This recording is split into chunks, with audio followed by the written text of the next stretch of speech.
What happens when Hollywood's toughest guy meets late-night television's most ruthless host? In just 31 seconds, one comment would shatter decades of respect and send shockwaves through the entertainment world forever. The lights blazed hot under the studio ceiling as Sylvester Stallone walked onto Stephen Colbert's stage that Tuesday evening. The audience erupted in thunderous applause for the man who had given them Rocky, Rambo, and countless moments of cinematic inspiration. Stallone waved with that familiar, crooked smile, his weathered face showing the years but his eyes still burning with the fire that made him a legend. Colbert stood behind his desk, grinning in that way that always made guests wonder if they were walking into a trap. The host had built his reputation on blindsiding celebrities with gotcha questions, turning friendly interviews into uncomfortable interrogations. Tonight would be no different. "Sly Stallone, everybody," Colbert announced as the applause died down. "The man, the myth, the mumbler." The audience laughed, but there was something sharp in Colbert's voice. Something that made Stallone's smile falter just slightly as he settled into the guest chair. "Thanks for having me, Stephen," Stallone said, adjusting his jacket. "Always good to be here." "Oh, we're thrilled you could make it," Colbert replied, shuffling through his note cards with theatrical importance.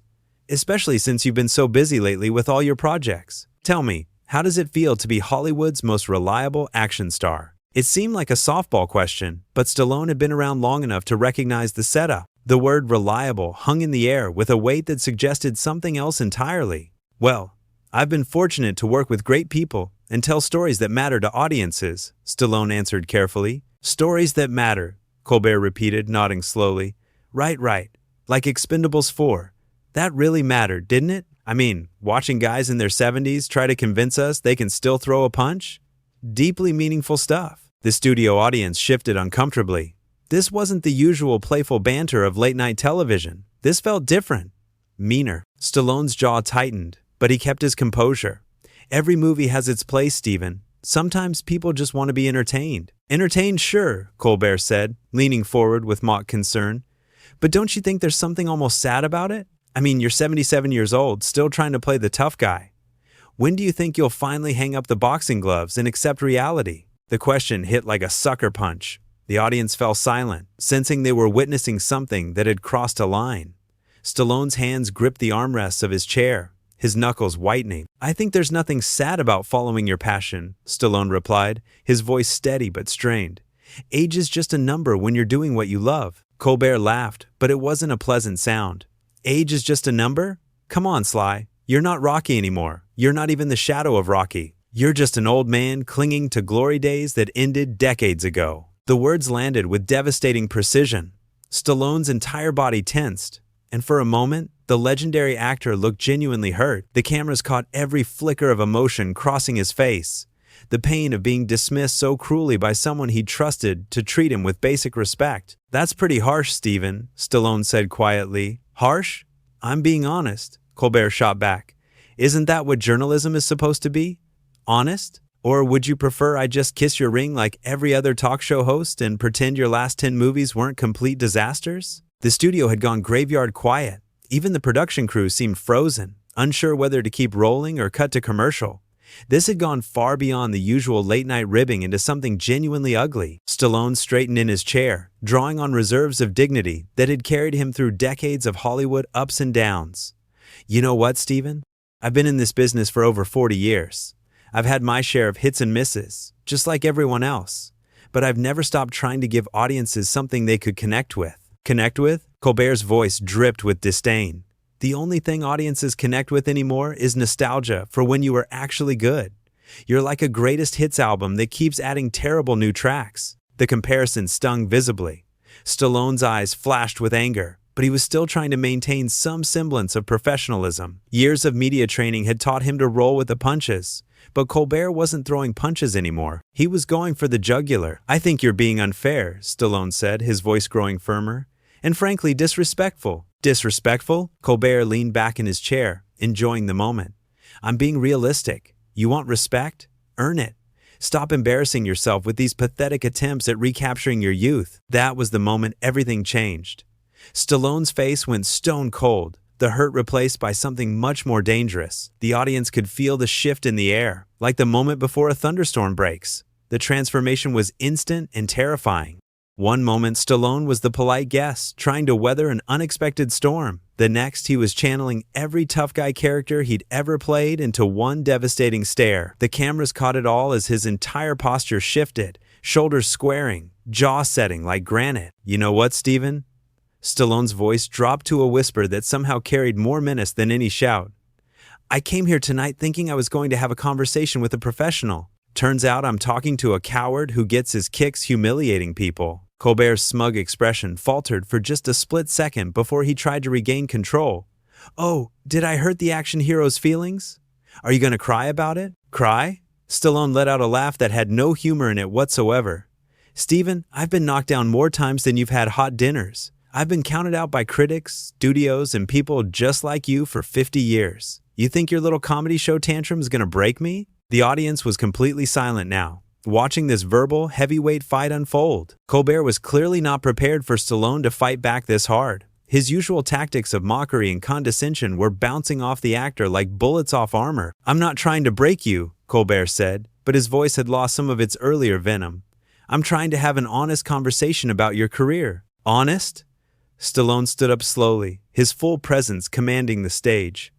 "You want honest? Let's be honest. You sit behind that desk every night taking cheap shots at people who've actually done something with their lives. What have you built, Steven? What have you created that will last?" The question hung in the air like a challenge. Colbert shifted uncomfortably in his chair, suddenly looking very small behind his big desk. "I've built a successful television show," Colbert replied weakly. "A television show," Stallone repeated, nodding slowly. "Right. You've built a platform to tear other people down. Congratulations, that's your legacy. You're a professional bully with a college degree." The words hit their target perfectly. Colbert's face flushed red, and for the first time all evening, he looked genuinely rattled. "Now wait, just a minute," Colbert started, but Stallone wasn't finished. "No, you wait a minute," Stallone said, his voice rising but still controlled. "You invited me here to promote my work, then spent the entire time trying to humiliate me on national television.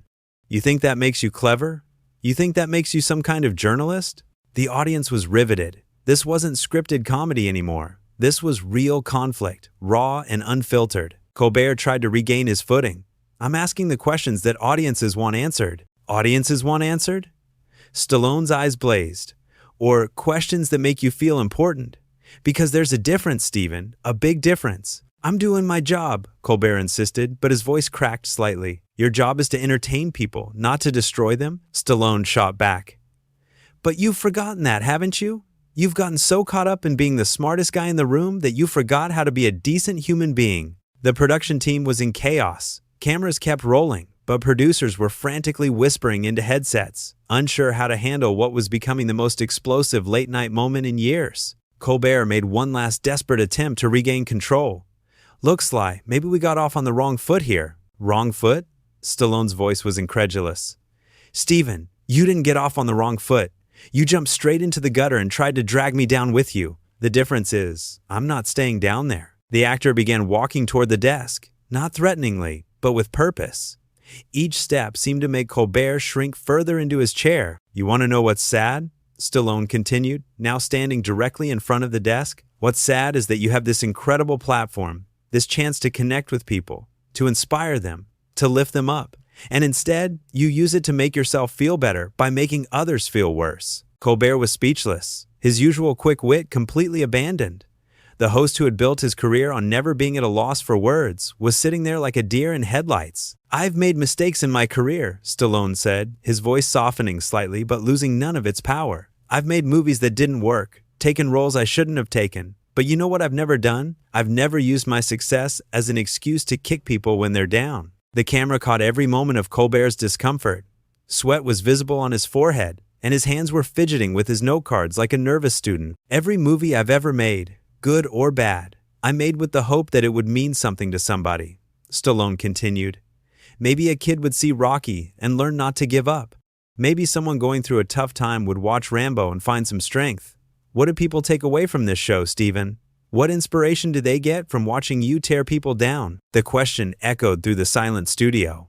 Even the audience seemed to be holding their breath, waiting to see how Colbert would respond to this complete reversal of power.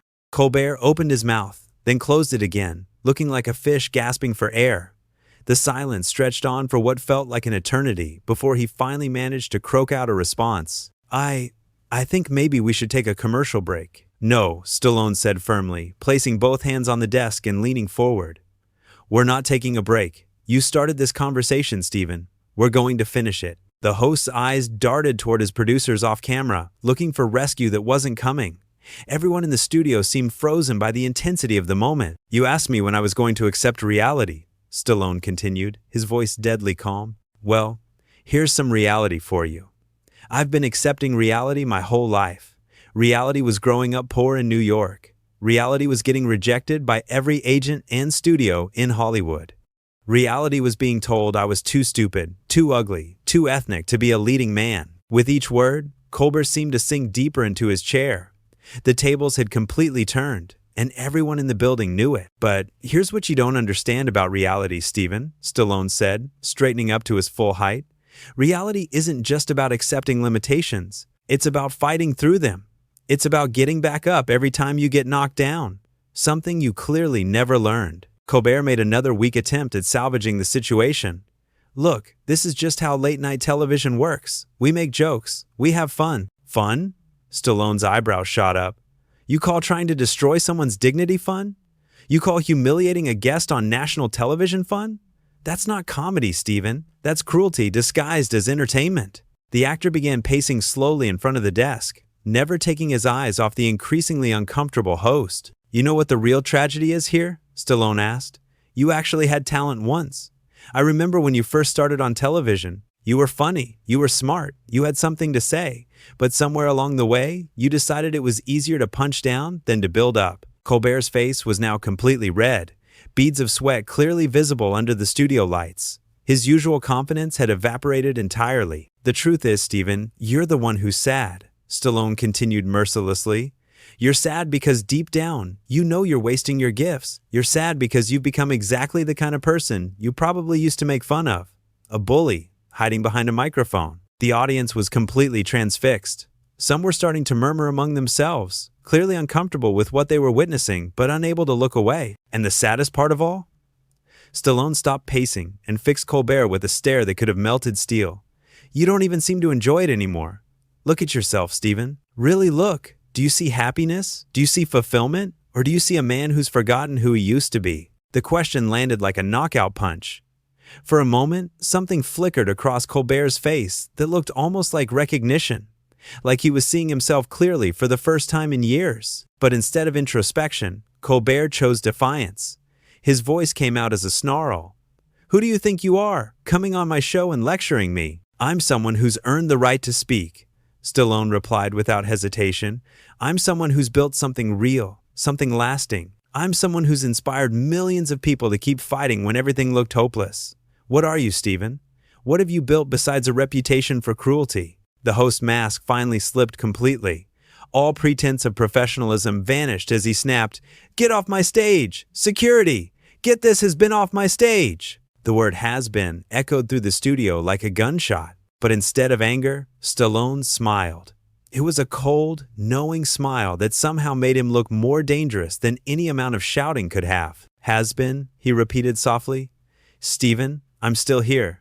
After 50 years in this business, through every up and down, every hit and miss, I'm still standing, still creating, still inspiring people. Can you say the same? Security guards appeared at the edges of the stage, but they hesitated, unsure whether to actually approach the legendary actor who commanded such obvious respect from everyone in the room, except their boss. You want me off your stage? Stallone asked, straightening his jacket with casual dignity.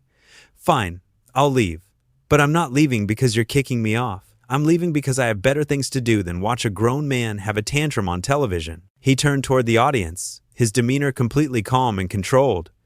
Ladies and gentlemen, thank you for your time tonight. I'm sorry you had to witness this display of unprofessionalism. As Stallone walked toward the exit, Colbert made one final, desperate attempt to regain control. Don't you dare walk away from me. I'm not finished with you. Stallone paused at the edge of the stage and looked back over his shoulder. When he spoke, his voice carried the authority of someone who had nothing left to prove to anyone. Yes, you are finished, Steven. You finished yourself. With that, Sylvester Stallone walked off the stage with his head held high, leaving behind a host whose credibility lay in ruins and an audience that had just witnessed the complete destruction of a bully's facade. The cameras kept rolling as Colbert sat in stunned silence, finally understanding what it felt like to be on the receiving end of his own medicine.